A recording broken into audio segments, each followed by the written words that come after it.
thanks to Willow and the choir to open us on this evening. You are welcome to the Unitarian Universalists of Transylvania County on this Christmas Eve. It is a joy to have you here, braving the cold and finding your way to this warm spot to be with one another. A welcome as well to those who are safe and warm on wherever they are in the internet. And I'm glad that you can join us in whatever way possible this evening for this wondrous service. I did want to mention to you that the slide said we are not having a service tomorrow morning. I will be tired and worn out. Santa will be tired and worn out. All our music folks, all our AV folks, everybody's going to be tired and worn out. And so we will be closed tomorrow. And there is somebody who said that they'll drop by and make sure if anyone shows up, they will be welcomed warmly and sent on their way, so that we could be good to one another wherever we arrive. For our chalice lighting this morning, I have the words of Dan Lambert. We gather together on this Christmas Eve. You can join in with me here. We gather together on this Christmas Eve as fellow sojourners, looking for light, for hope, for peace, and for love. We gather as people from many backgrounds, many faiths, many cultures, and many spiritual paths. But as we light this chalice, we gather as one body, looking to the Nativity for its message to all of humanity. A message that there is light, there is hope, there is peace, and there is love.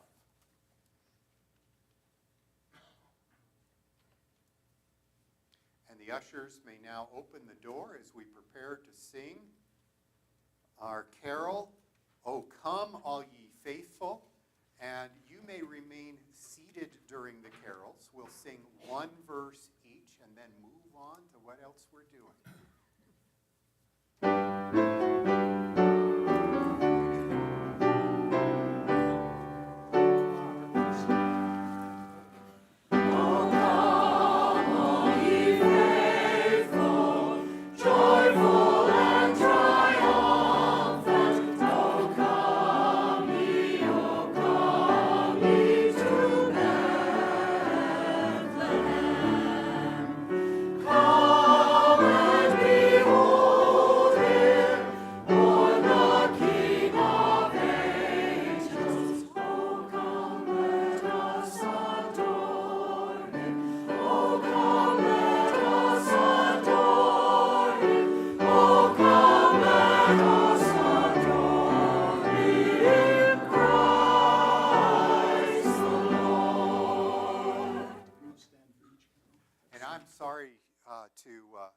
Report that Bob Bennett, who was going to be our reader for this first part, is ill this evening and didn't want to come and share all his germs for Christmas time with us. Here's the reading that was for him to read from Donna Morrison Reed. Fill your heart like a vessel with a Christmas spirit. Take the time to let your vision clear and your concern deepen. Allow your heart to overflow with the authentic gifts that this season has to offer. The blessings and the wealth of Christmas can overflow from each of our hearts if we take the time to fill our hearts first. We are a world of materially rich people who are spiritually impoverished by our very wealth. The signs that impoverishment are all around us. They push and shove us to get our attention, especially at this time of year. But let us stop the rush and allow the spirit of the season to enter into our being. Let us clear our vision and deepen our concern.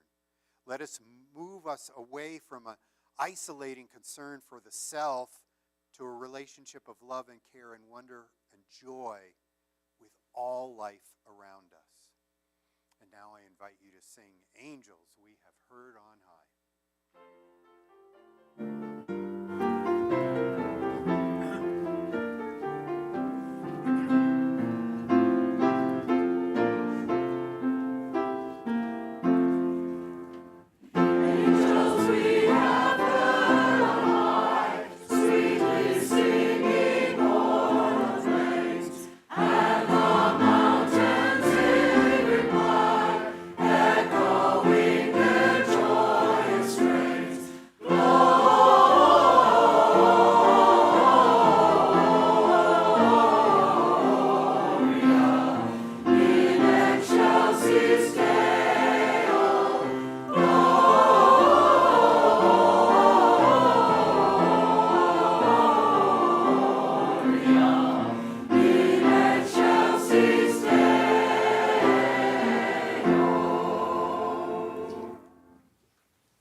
Please join me as we do a responsive reading together, and I will begin.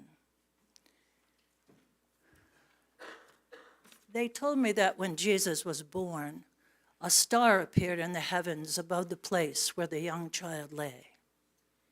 When I was very young, I had no trouble believing wondrous things.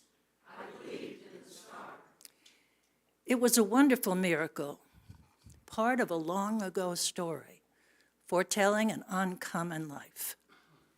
They told me a supernova appeared in the heavens in its dying burst of fire. When I was older and believed in science and reason, I believed the story of the star was then explained. But I found that I was unwilling to give up the star, fitting symbol for the birth of one whose uncommon life has been long remembered. The star explained became the star understood for Jesus, for Buddha, and for Zarathustra. Why not a star? Some bright star shines somewhere in the heavens each time a child is born. Who knows what it may foretell? Who knows what uncommon life we may yet again unfold if we but give it a chance. I have a reading this morning for you. Not gold, not myrrh, not even frankincense would I have for you this season, but simple gifts, the ones that are hardest to find, the ones that are perfect, even for those who have everything, if such there be. I would, if I could, have for you the gift of courage, the strength to face the gauntlets only you can name, and the firmness in your heart to know that you, yes, you, can be a bearer of the quiet dignity that is the human glorified. I would, if by my intention I could make it happen, I would have for you the gift of connection, the sense of standing on the hinge of time, touching your past and future, standing with certainty that you, yes, you, are the point where it all comes together. I would, if wishing could only make it so, have for you the gift of community, a nucleus of love and challenge to convince you in your soul that you and you and you are a source of light in a world too long believing in the dark. Not gold, not myrrh, not even frankincense would I have for you this season, but simple gifts, the ones that are hardest to find, the ones that are most perfect, even for those who have everything, if such there be. Please join me now in singing We Three Kings of Orient Are, carol number 259.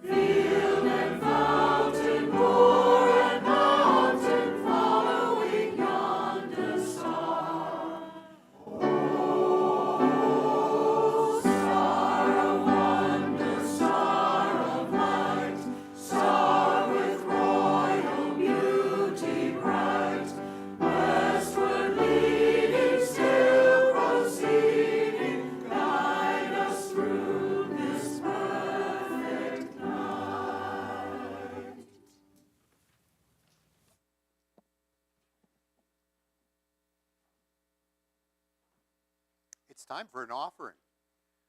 But this is not our usual offering. This is not our usual time to come to worship. This is not the usual time of year. This offering is different. This is the time in which we make something out in our checkbook or the money we put into the plate or pull down menu from your smart devices or whatever you sign into Realm and choose the minister's discretionary fund. This special offering is only taken on Christmas Eve. The minister's discretionary fund is separate from the regular budget of this congregation. It is said that this is the season of giving. It's also the time to recognize our greatest hopes, that our love for all extends to everyone, and that each of us, at one time or another, faces the storms of circumstance beating at our doors. When people in need approach me as minister to help them, I know that I can provide, but what I provide does not substitute for the resources of the community. But I'm glad when I have the funds to give a little bit extra, to respond, and to offer some money. The generosity of this congregation meant that a minister's discretionary fund was set up years ago, funded by your charitable donations in the past. Now, I always say this, the fund is not for me. It's not for the minister. It doesn't go to me personally or professionally. Instead, it's like the old-time parson's purse, an account that I, as minister, can access confidentially to respond to the financial needs of those in our community. During the year, some of the funds are spent and distributed, and Christmas Eve is when it's time to replenish. I ask that you put into the baskets tonight what you do goes with your blessing, to be used for the charitable purposes of helping those in need, whether now or throughout the year. Keep this separate from your offering for your pledges or support to the church budget. You can mail those in. You can get them in another time. But right now, write your check to the minister's discretionary fund. May this fund be replenished at this special time for those in need right now and throughout the year. Thank you.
Thank you, Joanna.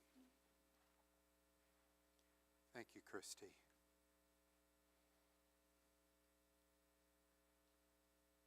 What is given in love we receive with great joy, and we say, thank you. Thank you for our impromptu ushers as well, who didn't know when they arrived today that they were going to be ushers. Thank you.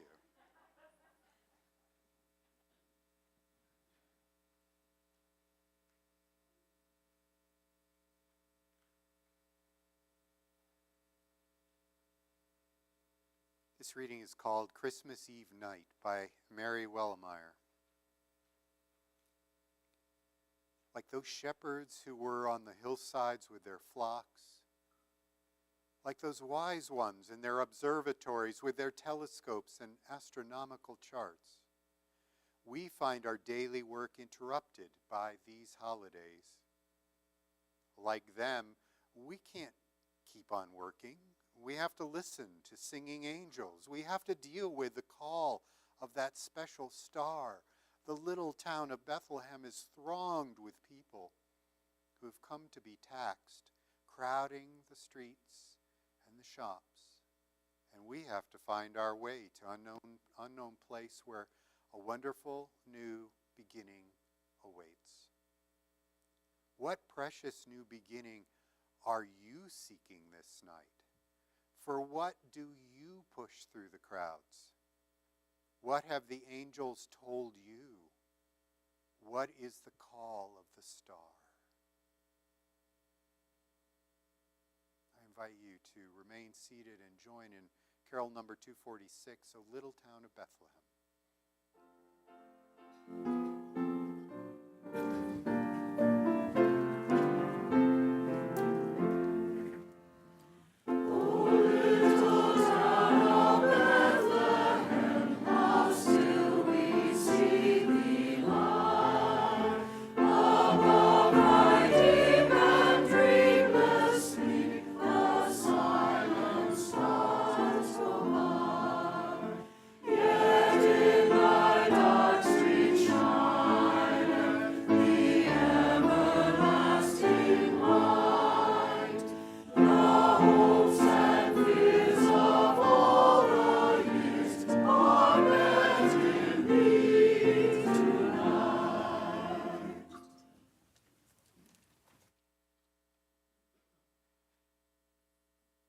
Whatever way works for you, I invite you to take a deep breath.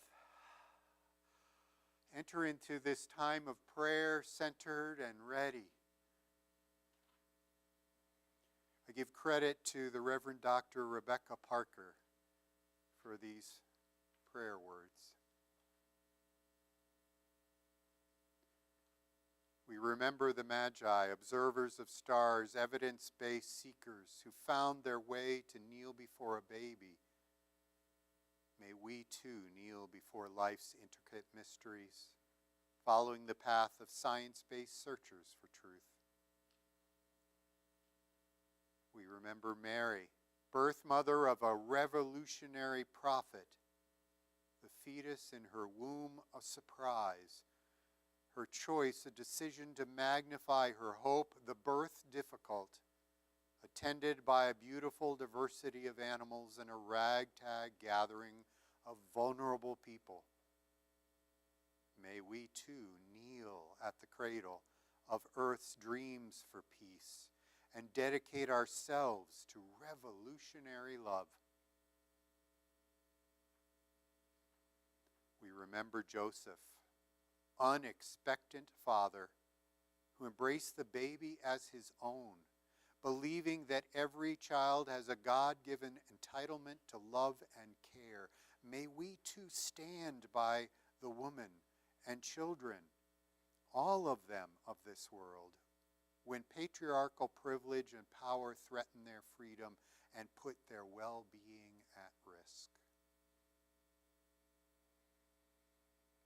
We remember the angels singing in a cold night to the overtaxed poor, promising peace and goodwill to all. May we echo their song in acts of solidarity and justice for all souls, refugee souls, green souls, disabled souls, black souls, young souls, transgender souls. May we hold in the bold, holy movement to bring heaven to earth. May the morning star brighten our hope for a new day, and may laughter strengthen all of our prayers. Amen.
You to join with me in the responsive reading that you'll see on the screen.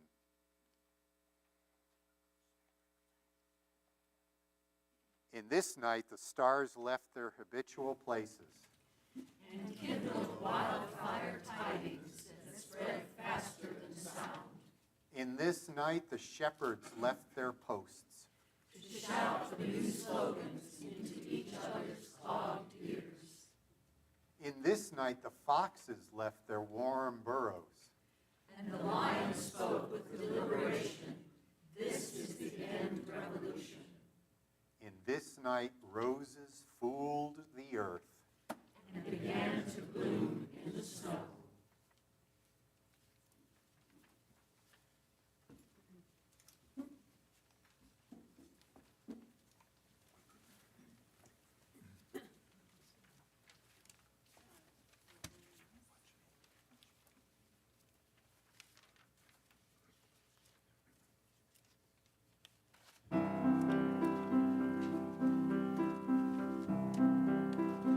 Oh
Before I start my homily, I just want to make sure that folks have their candle.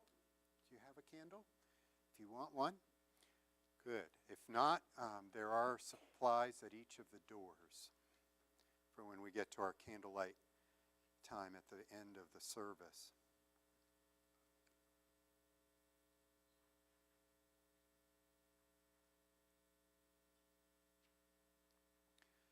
O holy night, O night divine,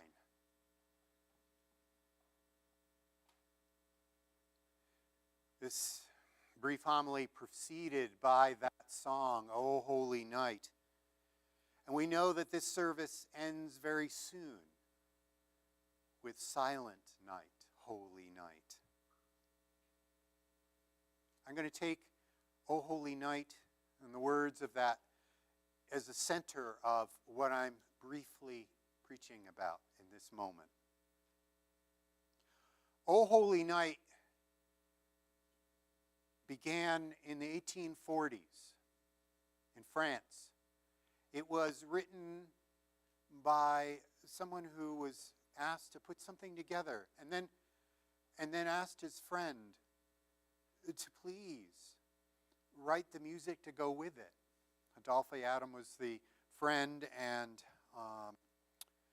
Placide Capillot? I'm awful at French.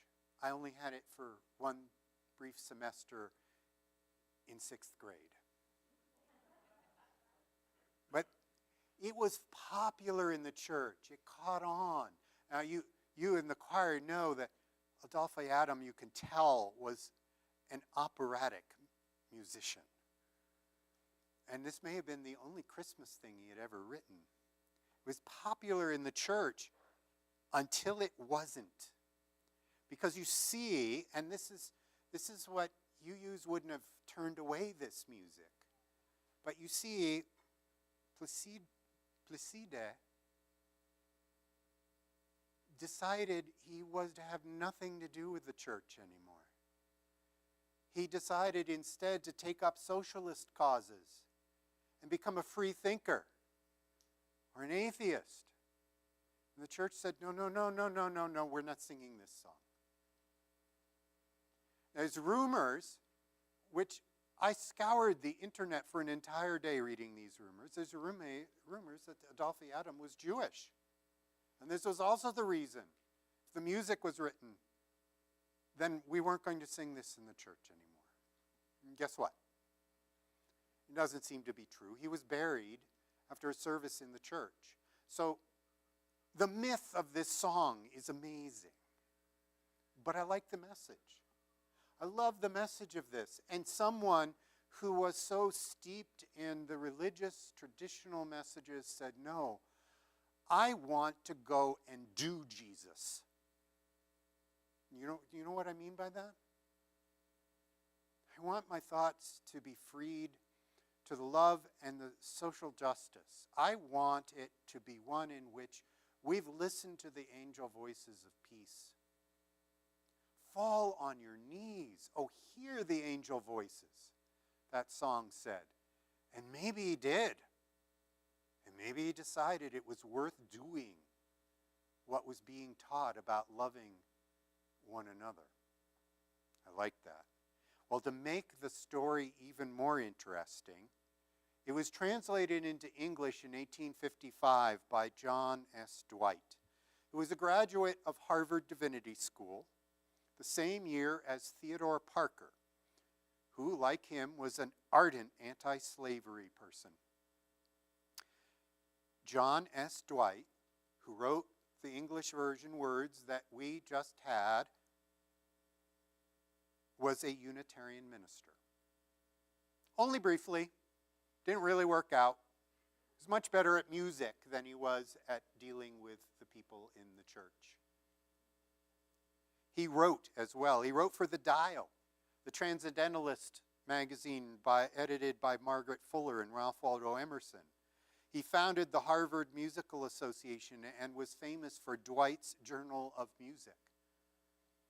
He had been part of the famous Brook Farm commune that experiment of the transcendentalists to have an ideal society modeled. He also was a trustee of the Perkins Institution and Massachusetts School for the Blind. Well, when he wrote this, since I don't have my choir folder with me, I knew I would have to bring one up. When he wrote this, O Holy Night, he was particularly taken with the third verse. Remember I said he and Theodore Parker were very anti-slavery?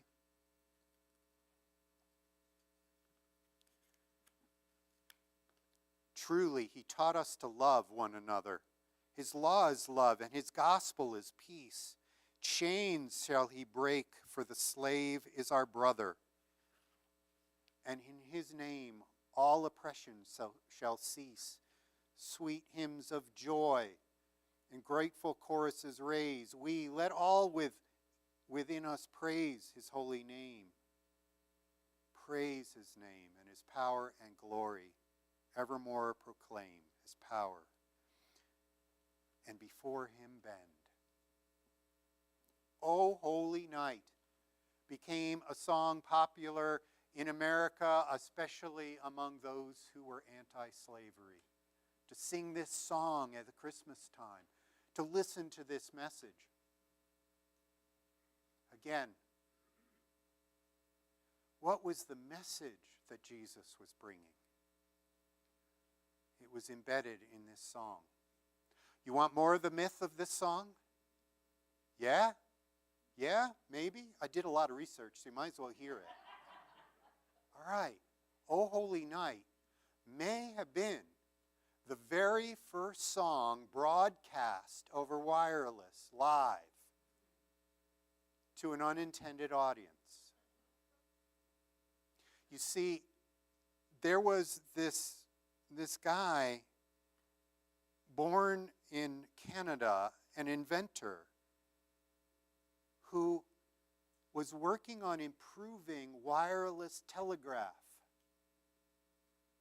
and had come up with a way that led to what we knew as AM radio to broadcast out to the ships. And on the 21st of December had a great test, and it went something like 11 miles out to sea, the signals that he was doing on this. And it was said that because it was at the nighttime, it bounced, and people even further away had heard it as it bounced off the stratosphere and back down. Well, on Christmas Eve, he decided to do a biblical reading of the birth of Jesus and play his violin, O Holy Night. Apparently, as the rumor goes, people on board ships who were listening for dots and dashes were amazed that something was coming over their radio equipment other than Morse code. This was in 1906, before radio was invented, before the credited founder of radio was credited with it. O Holy Night, the song that went out to the ships at sea.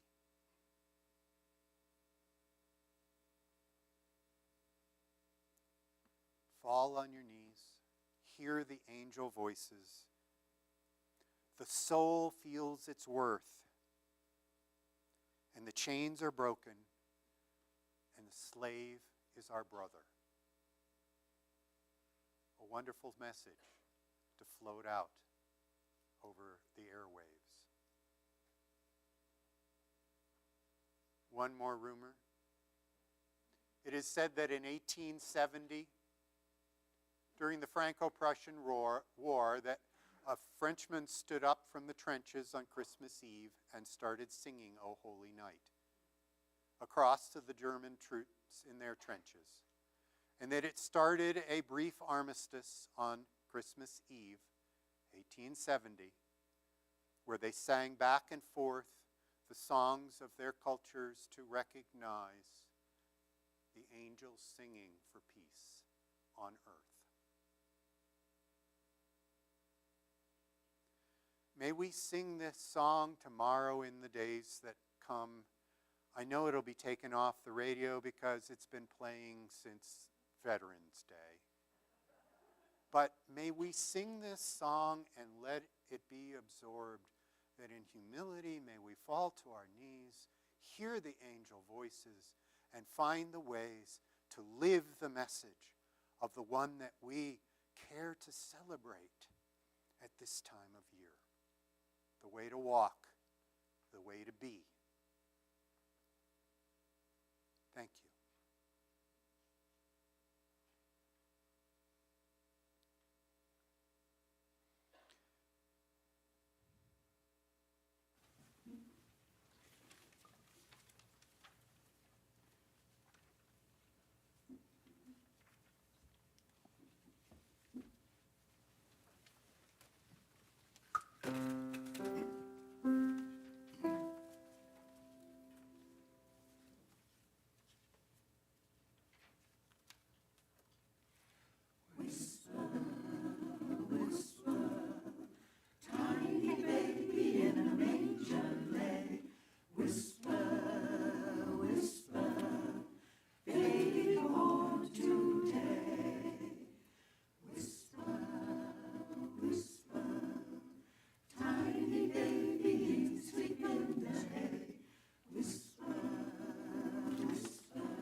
From the highest mountain. Shout it out. Hear what I say. Shout it out. To the hills and valleys. Tiny baby is born today. Whisper, whisper. Tiny baby in a manger lay. Whisper, whisper. Baby born today. Shout it out with 1,000 voices. Shout it out. Let the music play. Shout it out. Go tell all the people. Tiny baby is born today. Whisper, whisper. Tiny baby in a manger lay. Whisper, whisper. Baby born today. Whisper, whisper. Tiny baby sleep in the hay. Whisper, whisper. Baby born today. Baby born today. Whisper, whisper.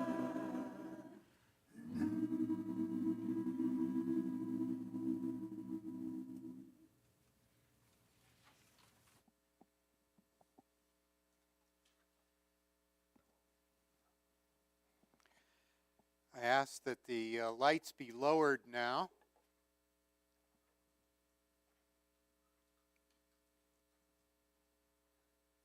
As we prepare for our silent night candle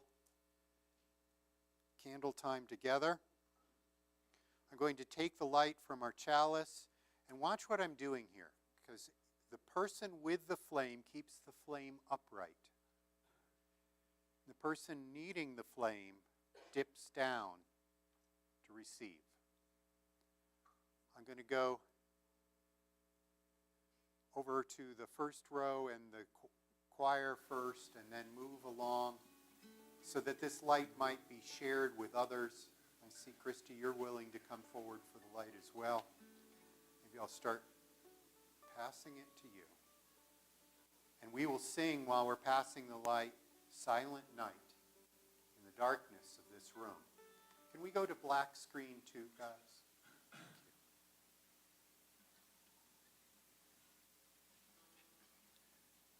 You need the text. Need the text. Yeah, text would be helpful.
invite you to gaze and look at one another in the glow of these candles, the beauty of this moment.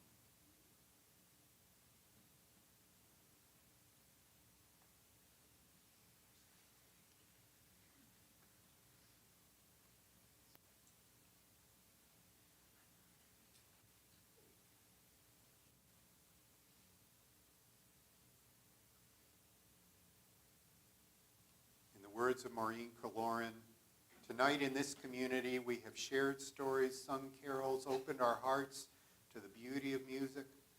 Tonight we have turned to one another, lighting each other's candles in the dark.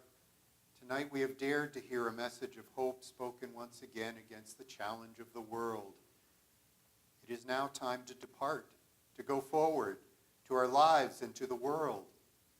May joy be your companion, whether you are with others or alone. May love be your strength, and may the gift of community dwell in your heart. For here, in this place, you will be welcome always. Wherever, whenever you choose, and whenever you need.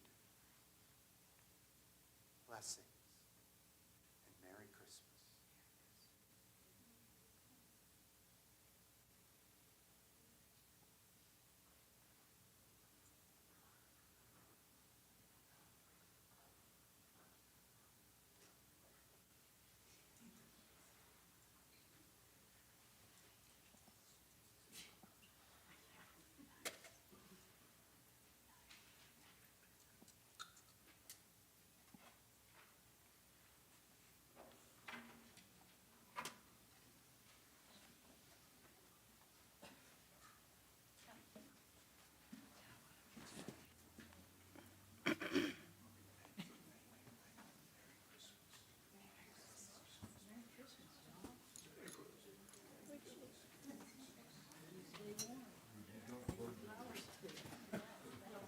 Thank you.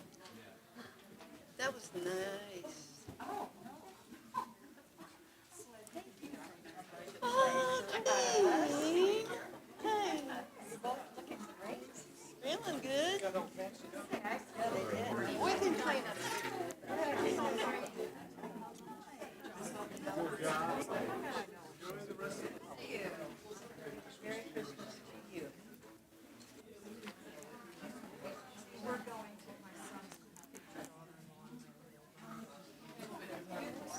Thank you. It's great. I haven't spent a long time since I saw you. It's wonderful. I wish you great. I appreciate that.